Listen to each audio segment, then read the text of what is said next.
Bienvenidos a la agrupación de cofradías, vuestra casa, la casa de todos los cofrades trinales. Para la agrupación es un gran placer el que la Hermandad del Nazareno pues, nos visite esta noche, y sobre todo con una charla sobre la formación cristiana y en concreto pues, sobre una constitución de la Iglesia del Vaticano II como es Lumen Gentium. Muchas gracias por haber cogido la agrupación, que es nuestra casa, para desarrollar esta actividad tan importante en las cofradías, o que debería serlo para las cofradías. Muchísimas gracias. Pues, buenas noches y bienvenidos a todos. Hoy nos reunimos para acoger una nueva conferencia dentro del tercer foro de formación cristiana Don Manuel Vega Cegrí.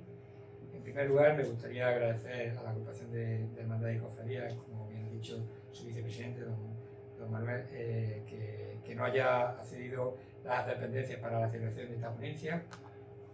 Esta ponencia que en esta ocasión nos acompaña, nos acompaña un año más nuestro director espiritual, don Manuel Alfonso Pérez Galán, al que le damos la bienvenida y le agradecemos su prestancia a colaborar con la vocalía de formación de nuestra hermandad. La ponencia que nos va a ofrecer esta noche la ha titulado Lumen Gentium. Como ya es el tercer año que don Manuel Alfonso colabora con nuestra vocalía de formación, es lógico que todos conozcamos ya su extenso currículum, por lo que yo no voy a volver a repetir el mismo que ya han aportado quienes me han precedido en esta labor. Lo único que os voy a recordar es que es natural de La Higuera, que fue ordenado sacerdote el 25 de junio del 95, por lo que el próximo año se cumplirán 30 años de su ordenamiento. Desde entonces son innumerables los cargos que ha ocupado y que sigue ocupando en nuestra diócesis. En la actualidad es arcipreste de nuestra ciudad, pero además de ocupar numerosos cargos ha dirigido varios cursos, ofrecido diversas ponencias y conferencias y publicado tanto artículos como libros. Es normal que luego diga que no tiene tiempo. Sin más, les dejo con nuestro director espiritual, don Manuel Alfonso Pérez Galán, y su ponencia de Lumen. Muy bien, muchas gracias. Bueno, mientras estábamos aquí entre bastidores hablando del tema, vamos a ver precisamente la constitución principal del Concilio Vaticano II. Les decía antes a los que estábamos hablando que hay 4 constituciones. Una sobre la liturgia, Sacrosanctum Concilium, que fue la primera, Lumen Gentium sobre la Iglesia, que es la que vamos a ver nosotros esta tarde, Dei Verbum sobre la Palabra de Dios y Gaudium et Spes de la relación de la Iglesia con el mundo. Pues en esas 4 constituciones está el fundamento de lo que es la Iglesia o de lo que debería ser la Iglesia hoy. ¿Y por qué digo debería y no debe de ser solo? Pues porque los concilios, como todo acontecimiento eclesial, necesitan un tiempo para ser asumidos y vividos. Y ya lo decía el Papa Benedicto XVI, que todavía se necesitaban seguramente 100 años para que el Concilio Vaticano II fuese asumido por la Iglesia en todos sus niveles. Y vamos a ver hoy qué es la Iglesia. El tema, vamos a irnos un poco atrás en el tiempo, porque hay una serie de antecedentes que quiero destacar. El beato Antonio Rosmini, John Henry Newman, que fue anglicano, se convirtió a la Iglesia Católica, fue cardenal y es santo, es canonizado. El movimiento bíblico, el movimiento litúrgico, el movimiento patrístico, el movimiento misionero y el movimiento ecuménico.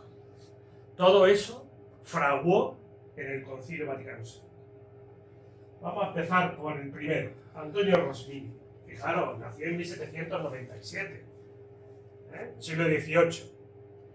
Pues es un adelantado del Concilio Vaticano II. ¿Y por qué es un adelantado? Porque escribió este libro, Las 5 llagas de la Santa Iglesia. Es decir, él, en el inicio del primera mitad del siglo XIX, escribe este libro analizando la situación de la Iglesia. ¿Y cuáles fueron esas 5 llagas? Aquí las tenéis. El clericalismo. ¿Os suena? ¿No os suena el clericalismo? Si os suena, lo que usted diga, padre. Claro, el clero. La falta de formación del clero. Fijaros que la falta de formación del clero ya fue corregida por el Concilio de Trento, gracias a otro santo San Juan de Ávila, que fundó la Universidad de Baeza para la formación del clero y que escribió un montón de enmiendas al Concilio de Trento para establecer la formación del clero. Entonces empezaron los seminarios diocesanos, conciliares, que se llamaban entonces. La no comunión entre obispos, papa, episcopado y clero. Es decir, de los obispos con el papa, de los obispos entre sí y de los obispos con el clero. Falta de comunión. Siglo XIX, ¿eh? La injerencia de los gobiernos en el nombramiento de los obispos. Los gobiernos, los gobernantes, los reyes, tenían derechos de presentación. Es decir, cuando el Papa iba a ordenar o nombrar a un obispo, tenía que presentárselo al jefe del gobierno y el jefe del gobierno decidía si sí o si no. Fijaros hasta qué punto. Y, uy, perdón, que me he embalado. Perdón. Y la riqueza de la Iglesia. Ciertamente, en ese tiempo la Iglesia era muy rica. Aquí tenéis, por ejemplo, la parroquia de San Francisco, que era el convento de San Francisco, y poco tiempo por esta fecha, la desamortización de Mendizábal, que le quita a la Iglesia todas las posesiones. Después tienen que devolver la Iglesia, pero solo devuelven la Iglesia. ¿Y por qué devuelven solo la Iglesia? Porque le han vendido o le han regalado a sus mejores amigos todas las posesiones. San Francisco, el convento, pues tendría muchas tierras, porque tenía que tener huerta, tenía que tener granja, tenía que tener de todo para poder subsistir los frailes, ¿no? En todos sitios. Lo que es el juzgado, los juzgados, era el Hospital San Juan de Dios. Había hospitales de San Juan de Dios por toda Andalucía y por casi toda España. Pero en Andalucía, porque Granada fue el origen de la orden hospitalaria de los hermanos de San Juan de Dios. Bueno, pues esto, las 5 llagas, y por esto fijaros lo que le pasó a Rosmini, que el Papa León XIII, a través de un decreto del Santo Oficio, el 14 de diciembre de 1887, lo condenó a Rosmini, y ha estado durante un montón de tiempo sus libros desechados, condenados. Tuvo que ser Juan Pablo II quien lo rehabilitó en la encíclica Fides et Ratio, fe y razón. Como os decía antes, todos los documentos de la Iglesia tienen las 2 primeras palabras en latín. Y se introdujo la causa de beatificación en el año 1998. Y Benedicto XVI fue el que lo beatificó el 18 de noviembre del 2007. O sea que, después de haber sido proscrito, es ensalzado a los altares. ¿Por qué? Porque se reconoció que su obra no era en contra de la Iglesia, sino un detectar la situación real de la Iglesia en la época. Hoy, a los que hacen como él se les dice que son muy críticos. En vez de decir, está describiendo la realidad, ¿no? Bueno, pues después de Rosmini, el beato Rosmini, vamos a pasar al cardenal San John Henry Newman, San Juan Enrique Newman. Que en inglés, lo decimos en inglés, ¿no? Bueno, pues es este hombre, vestido de rojo, cardenal, fijaros, anglicano. Tuvo un proceso de conversión en la misma fe anglicana, pasando de estar medio por ahí como todo el mundo suele estar, yo sí voy a la iglesia de vez en cuando, pongo relación, pum, y se convierte. Pero su proceso de conversión continúa. Y una vez que en el movimiento de Oxford empieza a tener relación con otros, se da cuenta de que la iglesia anglicana se queda corta. Empieza a ver que la Eucaristía es el fundamento de la fe cristiana y se convierte a la Iglesia Católica. Entra a formar parte de la Iglesia Católica. Y ahí llega hasta ser cardenal.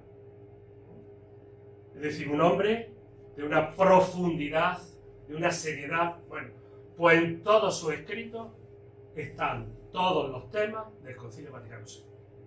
Es un anticipado. También del siglo XIX. El concilio se va a empezar convocado en el 1959. Fijaros. Entonces, como decía, la primera conversión, la segunda conversión, bueno, lo más importante, estudió profundamente San Agustín.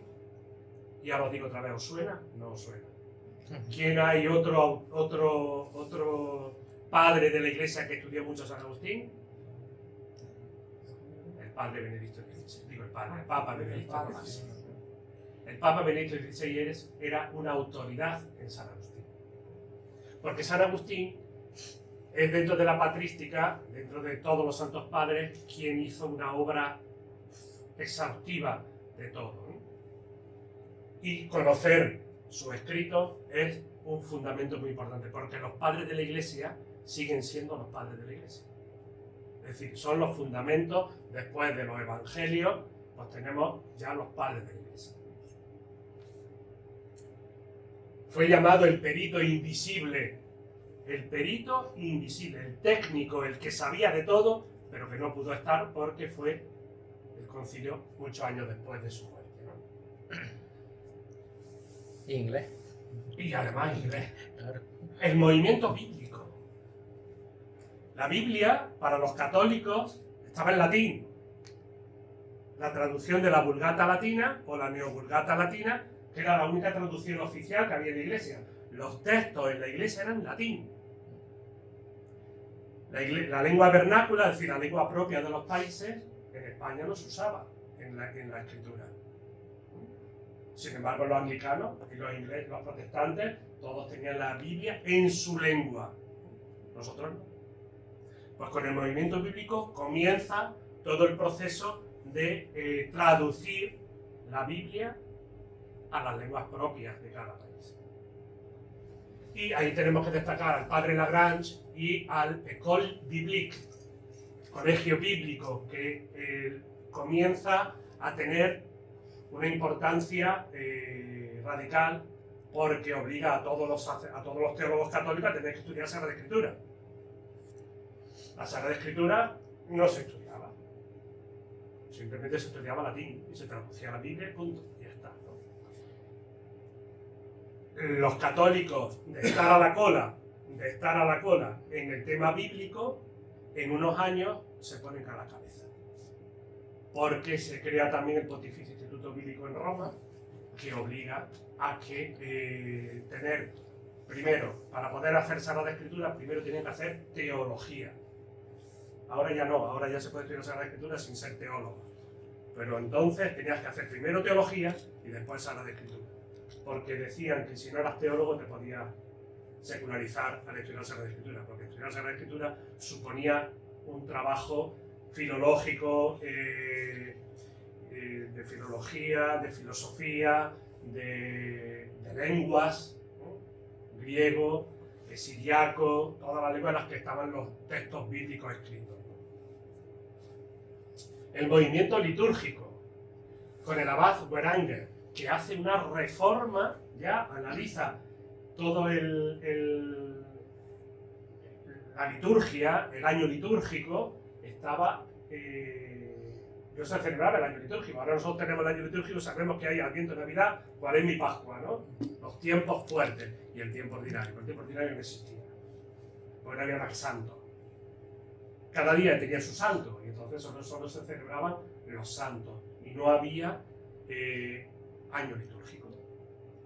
La reforma que comienza con el abad Weranger en el movimiento litúrgico es darle más importancia a los domingos como Día del Señor, a celebrar la Pascua, es decir, a celebrar la vigilia pascual. Es decir, si hay una recuperación de lo que se celebraba antes y que de alguna manera se había ido pues diluyendo, incluso perdiendo. El movimiento patrístico. Aquí tenemos a un gran teólogo, Meller, y al padre Migne. El padre Migne hace una publicación, se conoce como el Migne latino o el Migne griego o graeco, ¿no? Y es todos los santos padres en latín, todos los santos padres en griego, todos sus escritos. Es increíble la obra que empezó el padre Migne, que todavía no está terminada, es decir, que se está... Y Meller es el que propone es el teólogo que propone la importancia de la patrística en la vida de la Iglesia. El movimiento misionero. Fijaros que hasta principios del siglo XX los misioneros eran solo religiosos. Solo religiosos. Y religiosas. En algunos. Pero a partir del principio del siglo XX, el Papa Benedicto XV es el que le da un empujón impresionante al tema misionero y los sacerdotes diocesanos pueden ir a misiones. Fijaros, hasta el siglo XX, después el Papa Pío XII será el que con la Fidei Donum todavía le dará otro empujón importante al tema misionero dentro del clero diocesano, dentro de nosotros, los que somos diocesanos. Y se creó la obra de cooperación sacerdotal hispanoamericana, con lo cual facilitaba el que los españoles pudiéramos ir a América, porque tenemos la misma lengua. Entonces era muy fácil, no había que hacer estudios de lengua previos, porque si te vas a África tienes que aprender lengua o francés e inglés para poder, porque casi todos los países de África, excepto Angola y Mozambique, que hablan portugués, el resto habla inglés o francés. Entonces tienes que tener, primero, saber inglés o francés, si en el país que sea, si es anglófono o francófono, y luego las lenguas propias de la gente de allí, ¿no? Con lo cual suponía un tiempo de preparación muchísimo más largo.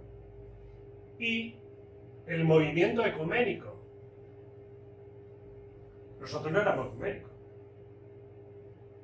Hasta 1949. ¿Sabéis lo que significa ecuménico? Que busca la comunión entre todas las iglesias. Pues la Iglesia Católica no estaba en el movimiento ecuménico. Y es a partir de aquí cuando se inicia el movimiento ecuménico entre los católicos. Y como pasó con la Biblia, pasa con el movimiento ecuménico. De no estar a ser la puntera, la Iglesia Católica. ¿Por qué? Porque el Concilio Vaticano II va a meter un decreto que se llama Unitatis Redintegratio. Volver a la unidad. Concilio. Pues todo esto va a estar presente en Lumen Gentium. Estamos en el siglo XXI. Y como todas las épocas, la mejor época es la que nosotros vivimos. Porque es la nuestra. Nosotros podemos estar diciendo, bueno, es que en el siglo XX se vivía mejor, no sé qué, no sé. No, mírate, déjate pamplizar. Hoy vives en el siglo XXI y es en este siglo en el que tienes que vivir. Pero tienes que tener en cuenta. Sentire, lo digo en latín porque suena mejor. Sentire ecclesiam, sentire in ecclesia, sentire cum ecclesia. Y decir vosotros, pero si es lo mismo, no es lo mismo. Sentir a la iglesia, sentir en la iglesia y sentir con la iglesia. Son tres cosas que son totalmente distintas, aunque parezcan iguales. Sentirla es que veo que tiene algo que decirme. Sentir en es que formo parte. Y sentir con es porque voy con ella. Entonces, todo eso implica un cambio radical en nuestra vida.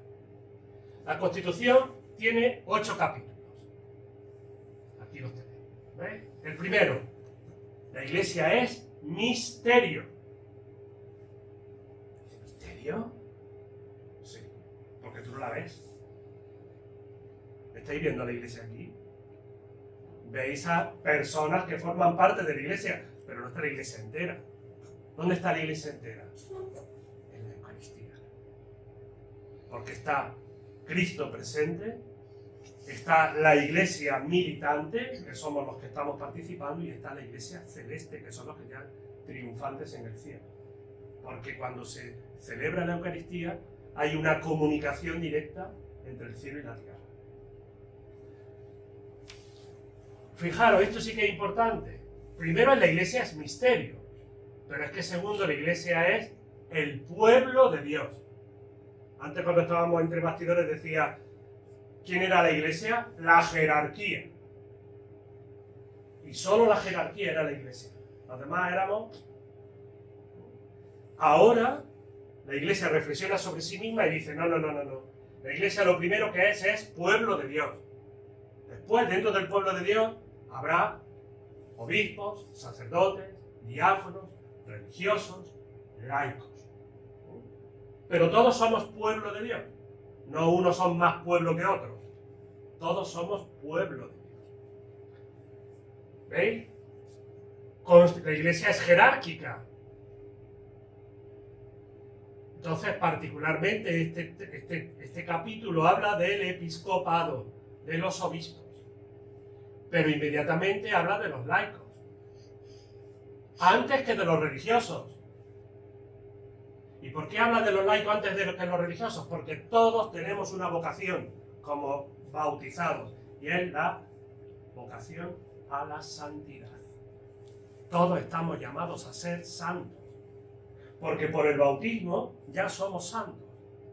Lo que pasa es que tenemos que seguir creciendo. No podemos quedar a nivel de un bebé que es bautizado.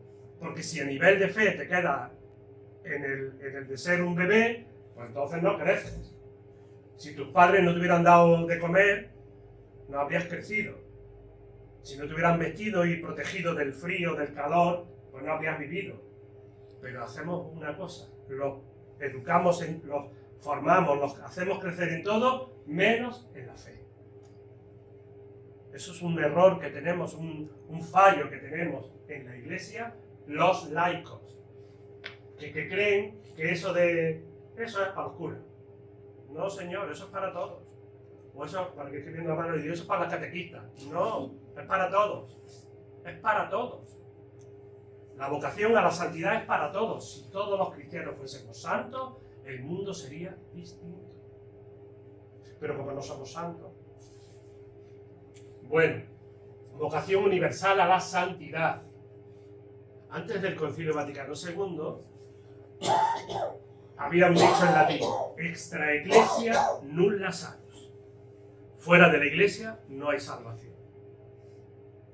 Después del Concilio Vaticano II, el lema cambia y dice: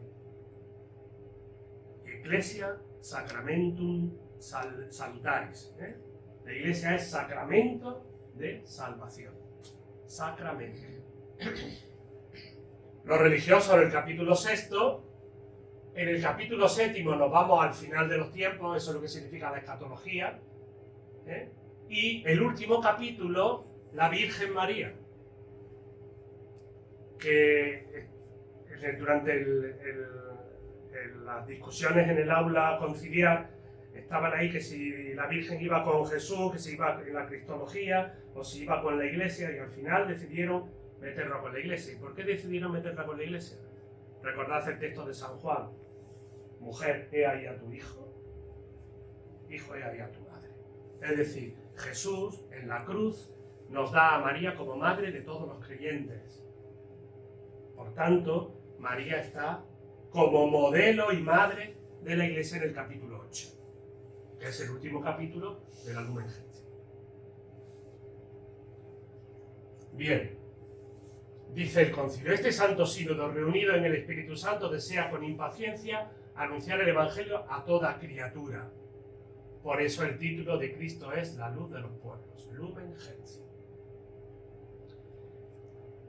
Entonces la iglesia es en Cristo un sacramento, un misterio o un signo e instrumento de la íntima unión con Dios y de la unidad de toda la raza humana. Fijaros lo que está metiendo, de toda la raza humana, no solo de los católicos, no solo de los bautizados, no solo de los cristianos, sino para toda la raza humana, porque la iglesia tiene el mandato de anunciar el Evangelio a todos los pueblos, bautizándolos en el nombre del Padre, del Hijo y del Espíritu Santo, porque es misterio, sacramento de salvación universal. Y recuerda que Dios Padre creó el mundo porque le dio la gana. Dios no tenía por qué crearnos, y sin embargo nos creó. Pero nos creó para algo. para una relación especial de amor con Él. ¿Y qué pasó? Pues que Adán y Eva pues la liaron, desobedecieron, comieron del árbol de la ciencia del bien y del mal y la cagaron. Y entró la muerte en el mundo. Y por eso estamos así. Y por eso estamos como estamos. Tuvo que enviar a su Hijo, Jesucristo, el Redentor, que es imagen del Dios invisible. Y nosotros estamos hechos a imagen de Dios. Jesús se hizo imagen de la imagen. Nosotros somos la imagen. Él se hizo imagen como nosotros.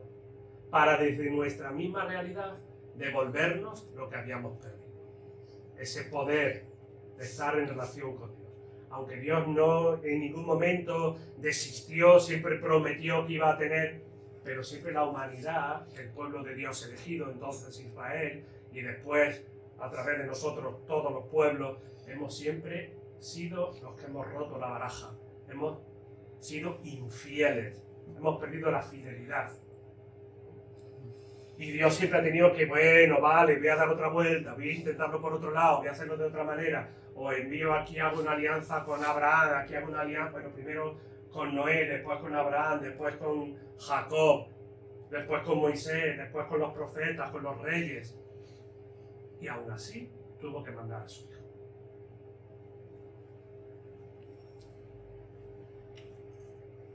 Al final de los tiempos, hará que todo se haga glorioso. Cuando, como se lee en los Santos Padres, todos los justos desde Adán y de Abel hasta el último de los elegidos se reunirán al Padre universal. Volveremos a poder tener ese encuentro, porque Él así lo ha querido. Bueno, esto de la predicación de Jesús y demás, lo más importante, un pueblo reunido por Él, por la unidad del Padre, del Hijo y del Espíritu Santo. Si el Padre, el Hijo y el Espíritu son comunión, nosotros también tenemos que entrar en comunión. Ese es el misterio más grande del amor de Dios, que son comunión. Padre, Hijo y Espíritu. Bien. Cuando he puesto el segundo capítulo de Pueblo de Dios, fijaros qué imágenes más bonitas para explicar el pueblo de Dios. Redil o grey. No pongas ojos. Rafa, ¿qué es una grey?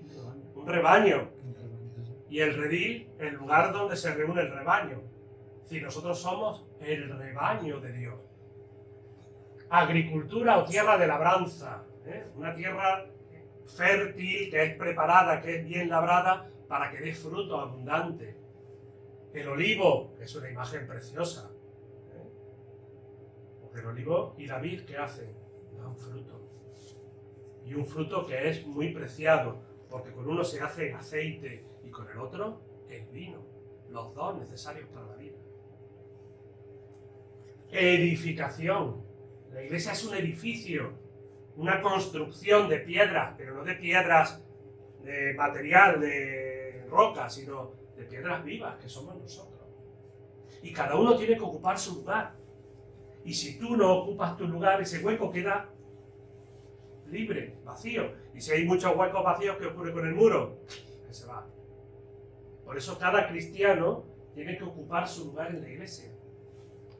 Y no todos ocupan el mismo lugar. El problema muchas veces es que todos quieren ocupar el mismo lugar.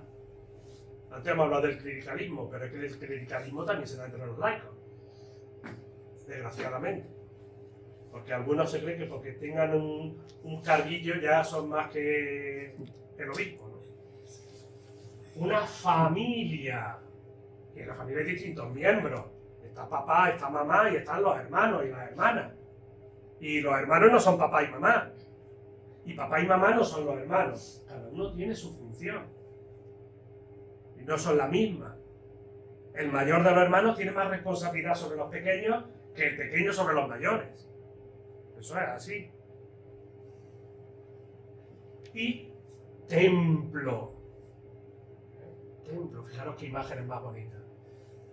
El cuerpo místico de Cristo, que es visible y a la vez espiritual. Es decir, no se cierra solo en lo que vemos, sino que lo trasciende. Y ahora, fijaros, en los textos, que son siempre el aprisco, el redil, el rebaño, el lagrey, el campo cultivado, el viñedo elegido, edificio, casa, morada, templo, todos son imágenes de eso que hemos dicho antes, ¿no? La iglesia es nuestra madre y es la esposa sin mancha del cordero sin mancha. Cristo es el cordero, es el esposo, es el novio. En las parábolas que Jesús va proponiendo siempre está diciendo, por ejemplo, el otro día me decía, ¿por qué no ayunan tus discípulos? Los de Juan sí. Dice que acaso pueden ayunar los amigos del novio mientras el novio está con ellos. Mientras el novio está con ellos están de fiesta. Claro, cuando el novio se vaya ya hablaremos. Pero mientras esté el novio van a estar ayunando. ¿Qué sentido tiene, no? Ahí ponen los textos y las cosas, ¿no? Bien. Pueblo de Dios, raza elegida. Y pasamos al capítulo 3, que es la estructura jerárquica de la iglesia. Y entonces, en la jerarquía de la iglesia está los obispos. La traducción de la palabra episcopo es el que vigila, el que está atento. ¿Para qué? Para que no haya desmadres, para que no se vaya uno por la tangente que muchas veces suele ocurrir. Entonces tiene que haber alguien que de alguna manera marque la línea. Cuando al principio de la iglesia a uno lo hacían obispo, tenía que hacer profesión de fe pública y tenía que escribir su fe. Nosotros tenemos el credo, el credo corto y el credo largo, como dice la gente. El apostólico, que es el corto, y el niceno-constantinopolitano, que es el largo porque tiene el nombre tan largo, ¿no? Pero claro, el niceno-constantinopolitano se escribe entre los dos concilios de Nicea y Constantinopla ya en el siglo IV. Entonces, el primero, el apostólico, pues nos da una pista de cómo era la profesión de fe, pero tenías que escribirla. ¿Por qué? Porque había muchas herejías al principio de la iglesia. Unos decían que Jesús no murió en la cruz, otros que era simplemente un hombre, o que no era Dios. Bueno, había muchas herejías, ¿no? Entonces, para que el obispo declarara qué fe tenía que hacerlo público por escrito. Porque si no decía, tú eres arriano, tú eres doceta, tú eres no sé qué, ve afuera.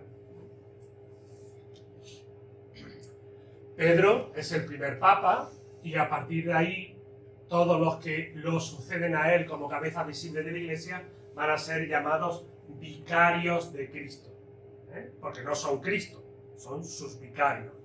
Como por ejemplo Tomás no es el párroco de San Francisco, soy yo, y él es el vicario.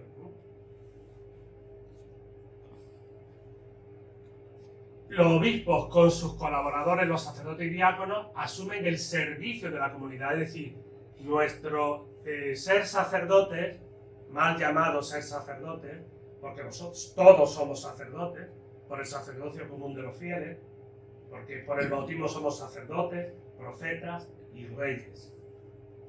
Lo nuestro es un ministerio, un servicio. Ministro significa servidor.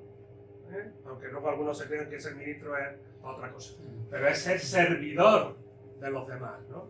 Y en la iglesia, con más razón, el primer servidor es el obispo, el segundo el sacerdote, el presbítero, mejor dicho, y el diácono, que es el que ayuda a la distribución de los bienes, de la caridad especialmente.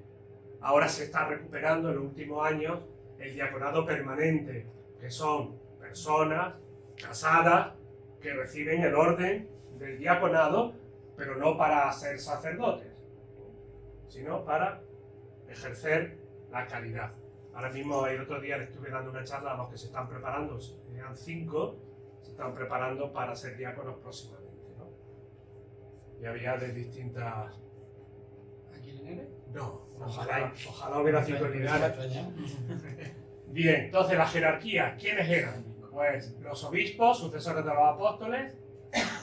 El episcopado es un sacramento, es decir, es uno de los grados del sacramento del orden, que es diácono, presbítero, obispo. Pero no todos tienen que llegar a ser obispos. El colegio del obispo y su cabeza, que es el Papa, y las relaciones de los obispos dentro de la Iglesia. El ministerio de los obispos, que es enseñar, regir y santificar, sacerdote, profeta y reyes, pues lo mismo, tiene esa labor, la labor de formar y de hacer santa y de regir con caridad a la Iglesia, que es la encomendada, los presbíteros y los diáconos como colaboradores. Los laicos.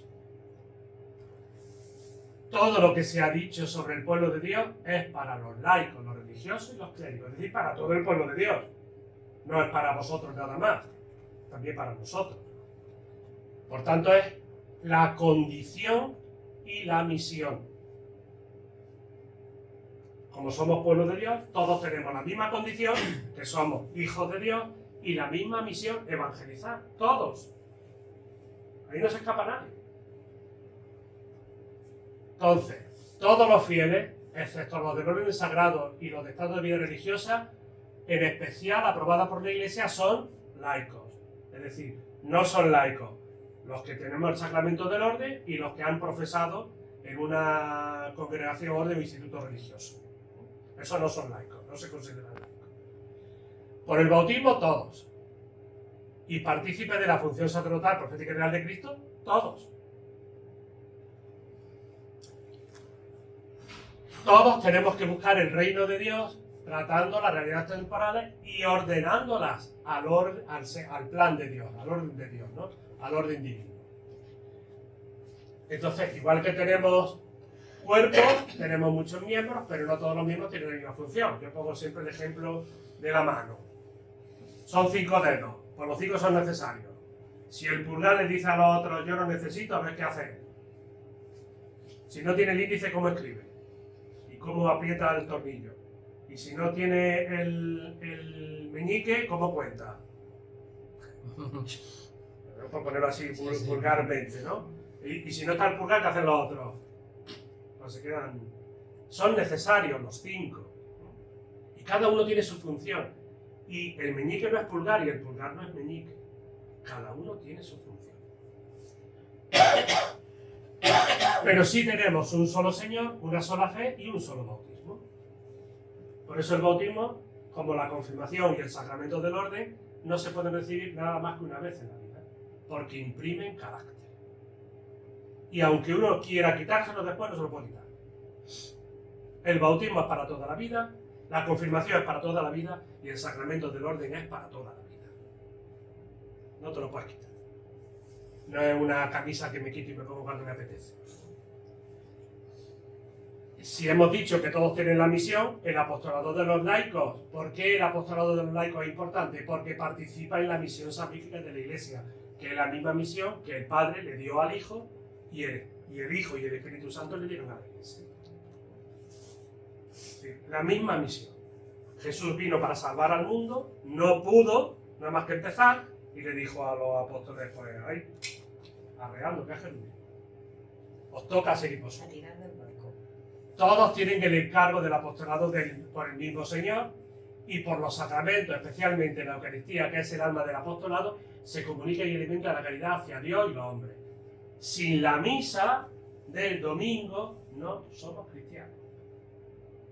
Fijaros, estoy diciendo la palabra de Dios, como dice el Evangelio. El Evangelio. Sin la misa del domingo no somos cristianos. Decían los mártires de Abilene, de Etiopía, sin endoménica no posso. Sin el domingo no podemos. Y lo mataron porque celebraban la misa el domingo. Fueron mártires. Y ellos dijeron, sin el domingo no podemos vivir. ¿Por qué? Porque el domingo es lo que nos da la identidad, nos da el ser. No por el domingo, por el día del Señor. Y el día del Señor, ¿por qué? Por la Eucaristía. Si tenemos el domingo el día de la semana, no es porque sea un día para descansar del trabajo, es porque es el día del Señor y por eso entro en el calendario. Dies Domini, día del Señor. Domingo, eso es lo que significa. Por tanto, el apostolado se refiere sin duda a todos los cristianos. Todos somos apóstoles. Todos somos apóstoles. Y todos tenemos que hablar de Dios. Y todos tenemos que hablar a la gente de que Jesucristo ha muerto y ha resucitado. ¿De qué me serviría a mí un cofrade de nuestro Padre Jesús Nazareno si no es apóstol de Cristo en el mundo? Para nada. Si solo me sirviera para sacar una imagen en Semana Santa, yo lo echaría de la iglesia. Fijaros. ¿Por qué? Porque eso no es lo principal. Lo principal es tu vida como cristiano. Eso es lo principal. Después lo otro es secundario. Pero no al revés. Y hemos hecho muchas veces el cambio. Soy del Nazareno, pero no soy de la iglesia. Mal error. No se puede ser del Nazareno y no ser de la iglesia. Es un error. Es como decirle a mi madre, sí, yo habría nacido de ti, pero yo a ti no te quiero como madre. Es un absurdo. Total. Y tú, por mucho que reniegues de tu madre es tu madre. Que eso no lo puedes evitar. Pues si eres nazareno es porque eres de la iglesia, y si no, mal asunto. Digo nazareno, o de la inspiración, o del Santo Entierro, digo por las que yo conozco, por las que me afectan, por las que yo sufro, vivo, ¿no? Bien, hemos hablado de la llamada universal a la santidad, no me explico aquí porque ya esto lo he... Dentro de la evangelización, dentro de la misión, evidentemente vamos a crecer en santidad, ¿no? Los religiosos, y aquí una imagen muy bonita de la Madre Teresa y de Juan Pablo II, los dos son santos, ¿eh? Santa Teresa de Calcuta y San Juan Pablo II. Santa Teresa de Calcuta tiene una frase que es impresionante y que a mí me encanta. Le preguntaron una vez a la Madre Teresa de Calcuta que por qué ella hacía las cosas que hacía. Y dice, yo, ¿qué hago? A mí Dios no me ha pedido éxito, me ha pedido fidelidad. ¿Qué le pido yo a los novios cuando se casan? Fidelidad. Fidelidad a un compromiso que asumís hoy, pero que no es para hoy, es para siempre. Si no, ¿qué hacéis aquí? Si no, vais a guardar mutua y perpetua fidelidad. ¿Qué hacéis aquí? Pues el éxito nuestro es nuestra fidelidad. Si somos fieles al Señor, muchas cosas saldrán adelante. Otras, las innecesarias, no. Pero las que son importantes, si somos fieles, saldrán. Igual que en el matrimonio, igual que en la vida religiosa, en todo. La fidelidad.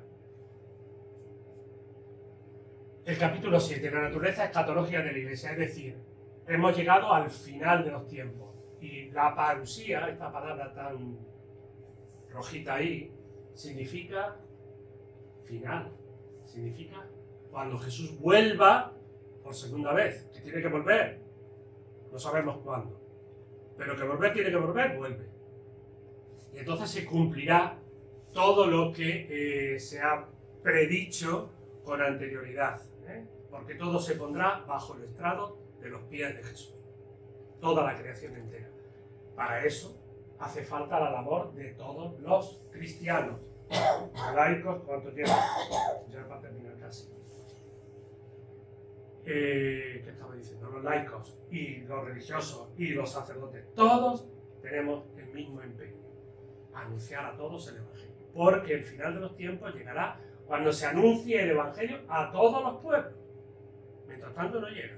Así que todos los finalistas, estos milenaristas y todos los que ponen fechas de que se va a acabar el mundo, que se queden tranquilos. Los de las noches oscuras que van a venir, no sé qué, no sé cuánto. Es que son las tonterías esas que me hacen gracia a mí. Y de bendígame estas velas, porque estas son para las noches oscuras. Todas las noches son oscuras. No he visto ninguna noche clara. Digo, no he visto ninguna noche clara. Es verdad que algunas noches se ve un poquito más porque la luna llena. Pero entonces se me presentaron con un montón de velas. Pero se la llevan para eso, don Manuel, para bendecirla para los... Sí, para las noches oscuras. Las noches oscuras que van a venir según no sé qué. Digo, madre. Es que en fin, Más oscura ya, no, por favor. Déjate. Jesús envió a su Espíritu vivificador sobre sus discípulos en Pentecostés y ha establecido su cuerpo, que es la Iglesia, como sacramento universal de salvación. Esto no tenemos que olvidar. Y luego, la edad final de todo el mundo ha llegado a nosotros y la renovación del mundo está irrevocablemente decretada. decir, esa renovación ya se va a cumplir cuando llegue el momento, pero se va a cumplir, pero ya ha empezado. El reino de Dios ya empezó. Jesús dijo, si yo he hecho el demonio con el poder de Dios, con el dedo de Dios, es que el reino de Dios ha llegado a vosotros. Sí, es decir, tontos, ¿no os dais cuenta que ya ha llegado? Pasa que era más fino, no quería deciros tontos.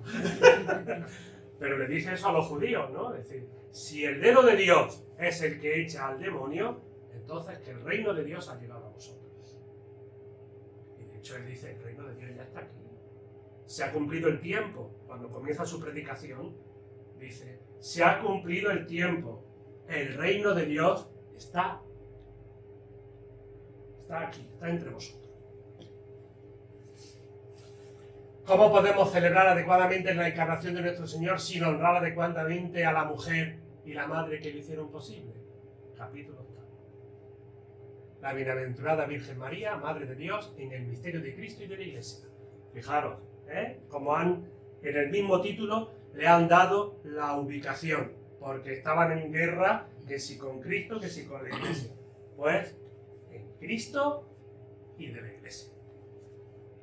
Porque ella es madre y modelo. Recordad que hay un momento también en el Evangelio que dice, tu padre y tu hermano están ahí, te buscan. ¿Quiénes son mi madre y mi hermano? Mi madre y mi hermano son aquellos que cumplen la palabra de... los que escuchan la palabra de Dios y la cumplen. Ese es mi madre y mi hermana y mi hermano. ¿Quién escuchó mejor la palabra de Dios y la cumplió que María? ¿Quién? Nadie. Pedro escuchó, pero hasta que el hombre entró en Berea, le costó. Porque algunos, como somos muy cabezones, nos cuesta. Pero ahora ya, cuando metemos la cabeza ya sí va la cosa bien, pero hasta que metemos la cabeza, pues esta es la clave, ¿no? Y yo animo a que leáis Lumen Gentium. Simplemente me voy al final aquí.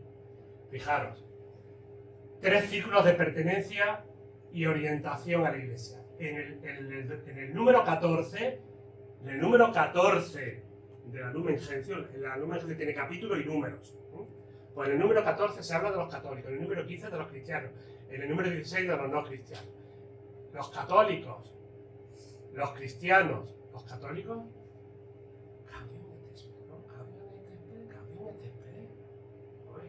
con el mundo. Los cristianos, el decreto sobre el ecumenismo, unidad y red de integración que hemos dicho antes. Con los no cristianos, declaración para los no cristianos. Una declaración especial para ellos. Y la dinámica misionera, en el número 17. Fijaros, en 4 números te tocan casi todo el concilio. Ya lo pone ahí porque se suponía que era la primera constitución que tenía que haber sido escrita, pero como hubo controversia y los esquemas previos de trabajo eran dislocados por completo, hasta que los centraron, se pasó un tiempo. Y por eso Sacrosanctum Concilium fue la primera constitución que se escribió, que se aprobó. Pero Lumen Gentium fue ya la segunda. Se adelantó, pero ya toda la reforma litúrgica ya estaba muy trabajado ese tema y salió mucho más rápido. Y Lumen Gentium, hasta que centraron el tema y dejaron 8 capítulos y metieron en el último capítulo a la Virgen María, costó trabajo. Pero después, cuando se aprobó, fue uno de los documentos que más placer, que más síes tuvo. Junto con el de la misión, que fue el último documento y el que más unanimidad hubo prácticamente entera del aula conciliar, de todos los obispos, de los casi 2000 y pico obispos que estuvieron presentes. Pues digo, lo que decía, os animo a que leáis con tranquilidad. Tampoco no se trata de devorar una novela porque no es una novela, es analizar con tranquilidad o dejarse bañar por la Constitución, porque os va a dar mucha gracia para vuestra vida cristiana. Y a los que están ahí detrás también los animo a que la lean, porque es importante, de verdad. Si no conocemos los documentos del Concilio Vaticano II, somos cristianos de segunda o de tercera. hay que conocer al concilio para poder no solo hablar de él, sino sobre todo para que nos dejemos bañar, limpiar por él. Porque tenemos muchas historias todavía previas del concilio. Todavía tenemos muchas cosas previas. Que no es fácil de quitar. Así que esto es una rémora que tenemos y que no es tan fácil de... Pero tenemos que ir eliminándola. ¿Por qué? Porque la Iglesia nos pide que vayamos por otro sitio. Decimos que la Iglesia dé paso hacia adelante cuando nosotros somos incapaces de dar un paso de leer el texto. Y si leemos el texto, veremos que la Iglesia va por delante de nosotros. Pasa que no va al paso que queremos nosotros. Porque no puede ir al paso que queremos nosotros. Si cada uno diera un paso y dijera, no, tranquilo, porque esto tenemos que ir por aquí, tenemos que ver, hay que dar estos pasos previos antes, no podemos llegar allí sin haber preparado las cosas para ir. Le pongo siempre un ejemplo. ¿A dónde vamos? ¿A la montaña o a la playa? Si llevo botas de estas de alpinismo, si llevo ropa de abrigo, si llevo de eso, ¿cómo se llama? No me acuerdo cómo se llama ahora, los chinos. Bueno, da igual. Arnés, esto y lo otro. ¿Qué voy a la playa? No, voy a la montaña. Si llevo bañador, chancleta, gorrita, ¿qué voy? ¿A la montaña? No, a la playa. Pues depende de lo que lleves. Vas a un sitio, vas a otro. Si no llevas en tu equipaje al concilio, no vas con la iglesia. Hay que llevar. Hay que llevar. Bien dicho.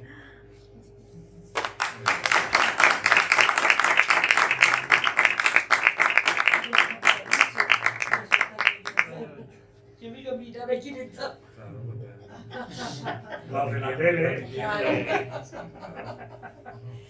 Ya sabes que yo no soy muy Bueno, apartadísima. ahora queremos ver como todos los años, el hermano ha hecho disfrutar y nos ha servido muchísimo porque creo que cada vez, cada charla que nos ha organizado hemos aprendido bastante. Pues menos mal. Hemos aprendido Pero bastante. como no aprendáis nada, pues me cubro yo de gloria. Vaya. Pues yo creo que nos damos todos por satisfechos. Creo que esperemos que la próxima vez estemos más acompañados. Que bueno, usted pide mucho agua en la iglesia, entonces... Sí. Y que últimamente... Pues el día que pide Ese es siempre un pequeño recuerdo de Muchas gracias. esta noche. Ya con los colores propios.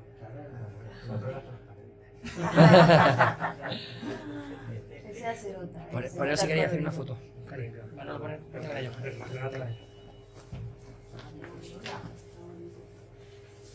Lo pongo así, no le va a afectar.